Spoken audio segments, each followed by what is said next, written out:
the biggest challenge I was having was being able to provide enough value to people to charge what I felt I needed to charge to make this a career rather than a job that I do in my early 20s and then move on to something else. So the immersion taught me the skills I needed, business and coaching, to be able to make this a career that I'm happy to continue for a really long time.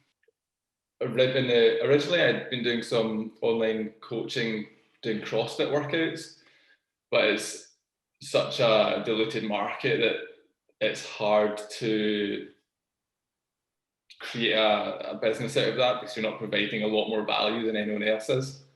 Whereas with what we learned in the immersion, I'm confident that I can provide more value than any other coach I know in our field.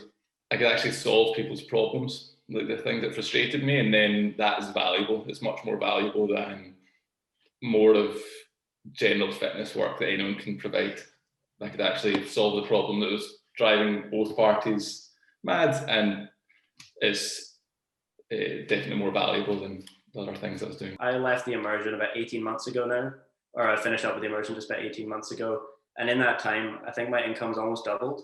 And I'm now working around half the hours that I was working over a year ago. So it's like being able to provide more valuable services does make a big difference.